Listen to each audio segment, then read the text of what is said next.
What is going on, everyone? It's semi-original guy, aka Mr. Cannon from Advanced Wars by Web, bringing you another live league game of the day. Today is Halloween, and we are here on Strike Through. This is a fog of war matchup, base lights, single airport, and multiple comm tower support.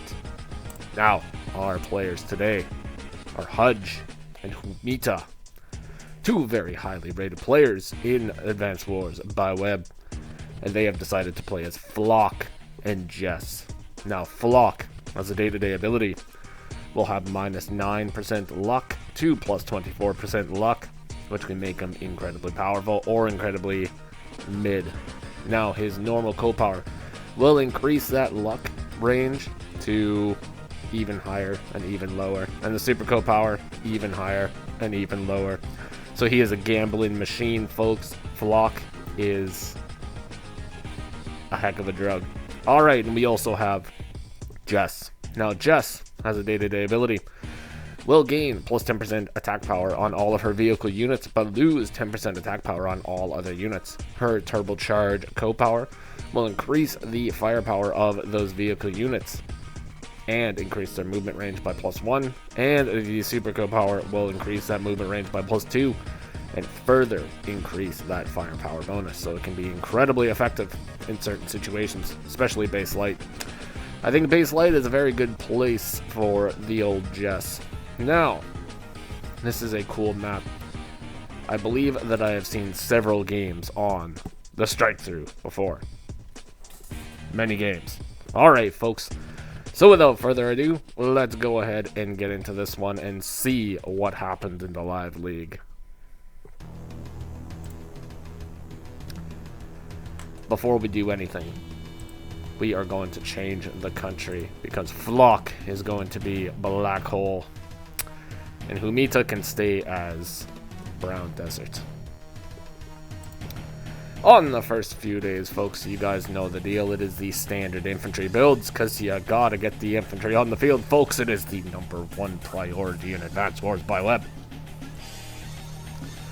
#2 priority in Advanced Wars by Web is winning. Gotta make sure that you win, folks. Alright, folks. So it looks like we got basic capture chains at the moment. Skipping a couple properties, moving ahead a little bit here, which is perfectly fine. It looks like Hudge has gotten the first recon on the field here on day 4, which is very nice. Humita also getting a day 4 recon out there. Now, day 4 recons are going to be very, very effective, folks. These corners are highly vulnerable. Highly vulnerable. You want to get the recons on the field. Now, Humita has actually decided to bust out the double recon today, so this is very interesting. Very interesting indeed. Hudge is moving ahead with his recon, sending it all the way to the top right corner here. Busts out the second recon. So now both players have 2 recons on the field. We are going to be having tons and tons of vision on this map, folks. Day 6 has arrived. And we are moving forward, capturing a few more properties here. Recon is getting dangerously close to this corner, folks. I do not think that any player is going to be able to effectively capture these corners anytime soon. But Hudge is busted out with the first tank of the game, folks. First tank of the game down over here. Very good. Alright, folks, let's carry on. Humita has actually captured one of the contested properties in the center of the map now. So he is doing pretty good here, folks. Now, it does look like Hudge may be able to capture this property over here, but it is debatable whether or not it's going to happen. Humita also busts out with the tank on the exact same day. Very good, folks. You got to get those tanks on the field. Oh, and we have spotted the recon in the middle, and Hudge is going for the capture in the middle as well. Looks like it may quite possibly go through.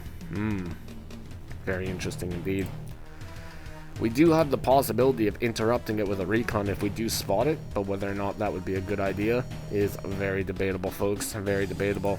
You could potentially lose a recon to interrupt cap. Is it worth it in Fog of War? Perhaps, but perhaps not. Let's see what these players decide to do.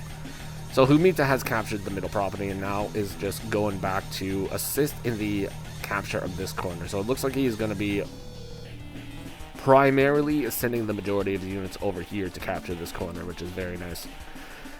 In Fog of War, it is very important to focus on one area and defend in another area, folks. So it looks like Humita sending the vast majority of his army over here to this top corner where this recon is sitting firmly on the comm tower.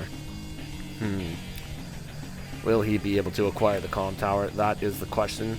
Ooh, Hudge sends his recon all the way to the top corner of the map, folks. We have tons of vision in the corner of the map here. And it is very interesting because Humita could send his infantry up here and get trapped by this recon. Or if he decides to go for the comm tower, he can get double hit by infantry and recon.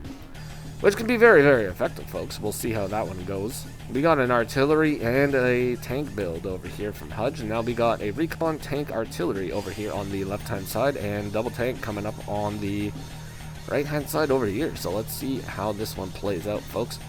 Humita making the intelligent play and putting his infantry into the forest here. Doesn't actually spot the recon just yet with that infantry, but has double tank support over here in the corner. So this recon is in a very dangerous situation. What is the recon gonna do, you might ask? You never know. You never know, folks. This is Fog of War. Recons do whatever they want in Fog of War. That is for sure. Now, Hudge making a very good play here and actually going to capture the majority of his other properties here. So, aside from just this one property over here in the middle, the comm tower, and this, well, I guess he's capping the comm tower right now, but then the corner property over here. It looks like he's going to be able to acquire the vast majority of his properties now unless they get interrupted. So let's see if Humita goes for the interrupt or not. Oh, and we scout the recon. This is a dangerous situation over here for Hudge. This recon is going to be unable to actually get away to a position where it can hide. He might be able to get over here to the city, but he won't be hidden. But if Humita goes in for the attack, which he can't, unless he just attacks with a recon, which is a silly move, and we don't want to do that. So the recon can potentially get away. So that is perfectly fine. So let's see what happens here. We have acquired the comm tower. Doesn't run away with the recon. Doesn't run away. He goes and attacks the comm tower capture, clearing the infantry, taking a shot on this guy right here. The old recon, taking them all the way down to 2. I think it's a little bit of a low roll, to be honest.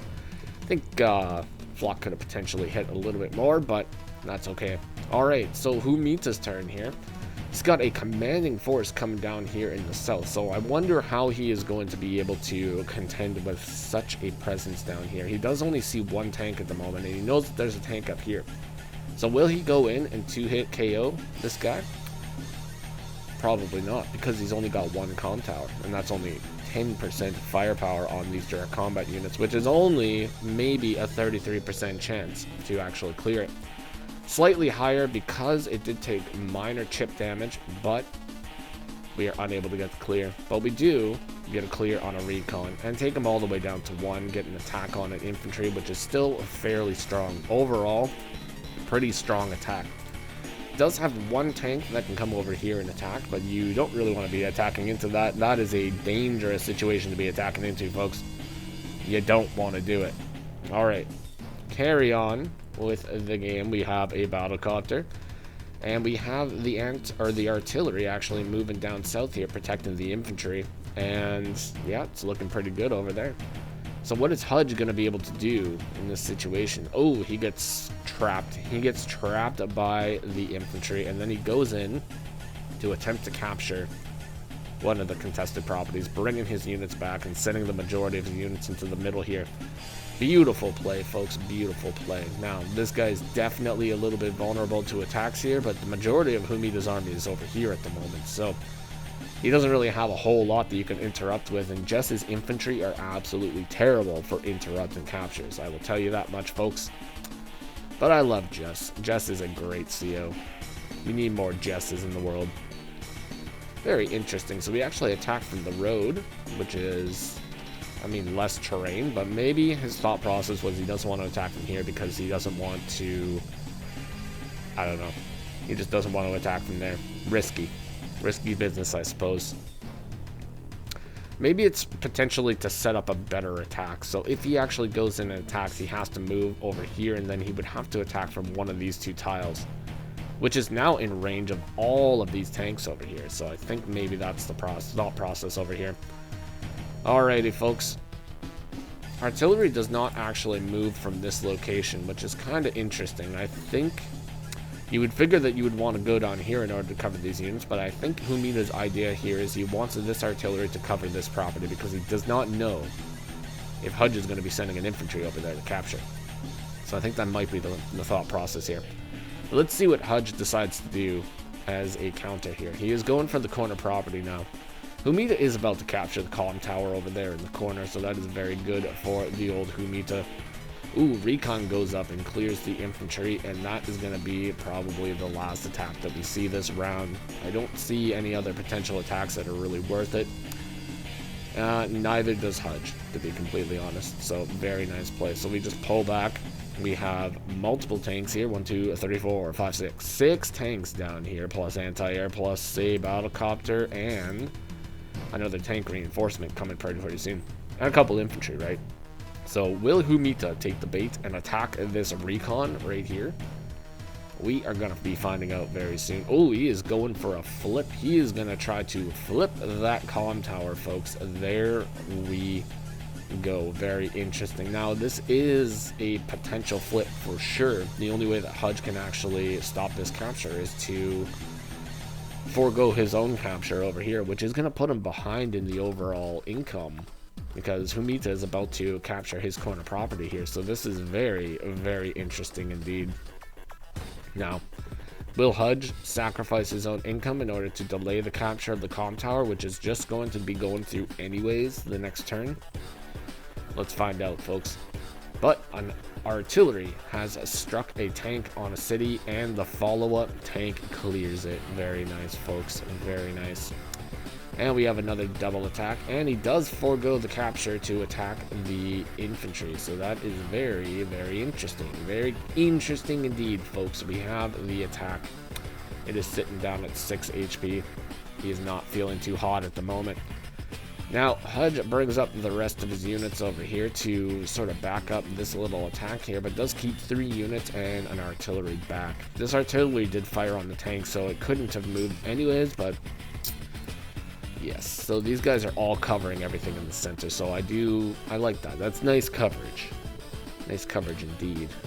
Very cool. Alright, day 13, 20,400 funds in the bank. And a turbocharge co-power. We do have a turbocharge co-power ready to go. And with 10 minutes and 27 seconds on the clock, will he pop the turbocharge co-power and go full Jess mode, or will he hold it and wait for a better opportunity? That is the real question. We continue the capture on the comm tower, and then we surround it with some more units. And if he hasn't gone for the turbocharge yet, I don't think he's going to be going for it. We are going to go and clear some infantry, though, folks. That is what we were going to do. We are going to clear a tank, take the battlecopter, and assist in a clear of another tank. Very well played. And then very, what would be the word? Good. I don't know. But it's nice that he didn't use the co-power. You know, this is an attack that didn't actually really need the co-power. So now he just gets to bank the co-power for another day, folks. But Flock has a co-power, and he almost has a super co-power. So with great power comes great luck rolls, or really bad luck rolls. I don't know which one we are going to be seeing here today, folks, but unfortunately the comm tower capture in the corner has failed. Hudge managed to clear it with an anti-air and infantry combination over here, so very well played indeed. But 21 units to 22, we'll be able to buy a few more. Nope, that's it.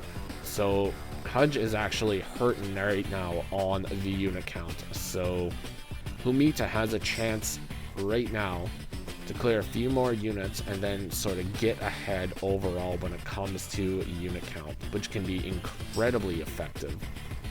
Let's see. Oh, unfortunately, he goes to buy the old stink boy of a unit. The stink ball with the legs itself. The crawling abomination of filth over here, folks. The Neo tank has made it to the play. He's made it on the field. The soiled abomination has arrived, folks. Let's see what sort of terrifying things that this dreadful Neo tank is going to be able to accomplish in this game. Now, if Hudge, you know, if he doesn't actually anticipate the fact of attacking up, this stinky Neo tank is going to be able to do tons and tons of damage, folks. It is very scary. A Just Neo tank. A Just Neo tank is probably one of the most powerful stink balls in the entire game, folks. Without a doubt. Now let's see what Humita does with this turn. Hudge was forced to do a little bit of an attack over here and then pull back. He does not want to reveal this army. He wants Humita to push up and make a mistake so that he can capitalize on it. That is the plan here, folks. He wants Humita to play into his little attack here. But Humita, very, very smart player. Will he fall into this trap, or will he just continue to fight on the sides over here? You know, if you continue to fight on the sides and just do these little proxy battles, you can win tons and tons of map control properties and take out many, many out of position units, folks. So I think that is the game that Humita is playing right now. Take out the units that are out of position. Great front shift over here from Hudge though too. So he does, there is a lot of units over here, but he spots a few units over here. So he's thinking, maybe he's thinking that the main army is over here. So he's shifting over here in anticipation for a big attack. But little does he know, because it's Fog of War, Humita's main army is over here. Once again, not actually using the co-power, so lots and lots of reserve from this player here. Humita, he just does not go in and use those co-powers, which is actually very nice. Once again, if you don't have to use the co-power, then you don't have to use the co-power, folks. It's not necessary to use it. You don't just have to pop your co-power automatically every single time that you have it. You can wait until you have a very good moment to use it. That is a possibility. But once again, Hudge has gone through an entire turn without teching up here. And Humita still has that abomination over here, the soiled abomination itself. So let's see what we can do here. Ooh, we are going for an HQ attack. We have multiple units right beside the HQ. Now this is an incredibly dangerous situation for Hudge. If Hudge does not front shift his units over here, there is a slight possibility that this HQ could be taken over. Now it is right in base range, so it would be kind of difficult for it to be taken over, but with the assistance of the stink ball and these multiple other units, I can see it definitely being possible. And Humita has busted out the transport copter to get some more infantry down there, and we have the brute force, folks. The flock co-power. The luck is going to be rolling today, folks. Let's see what happens here. Big copter hit, medium tank hit, medium infantry hit, and we have a medium infantry hit, medium tank hit, sort of a medium tank hit again. Do get the tank clear. Now, is this one going to be lucky? Beautiful lucky attack right there, completely clearing the artillery. Beautiful. Get that guy out of here. So unfortunately, the majority of the attacks over here from the flock player were very subpar. They were not overly powerful, unfortunately, but we did get one very good luck roll over here. Now, that does even the playing field a little bit here, but Humita is still ahead in units and will be ahead in value after his turn is finished. So will he pop a co-power, a super co-power, or will he just continue to hold his power once again, folks?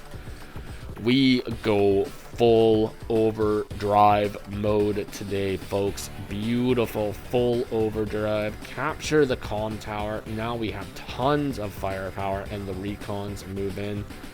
The soiled abomination itself moves in, completely one-shotting this tank right here. Beautiful one-shot. Crazy firepower from the Jess, especially with 2 towers. And the majority of the other units push in over here. And we go in for an attack up north, managing to clear multiple units, actually. Clearing many, many units. And even a double infantry clear on a tank over here, so marvelous. Marvelous attack indeed, folks. Now, he doesn't have any infantry in position to capture the HQ. This guy can move here and then start a capture next turn. But he doesn't have anything in position yet. And it is day 19. We have surrounded the HQ, and things are looking fairly grim for Hudge, unfortunately, our flock player. But he does pop the brute force. Uses the power. Let's see if he gets another. Ooh, that is a mid-roll.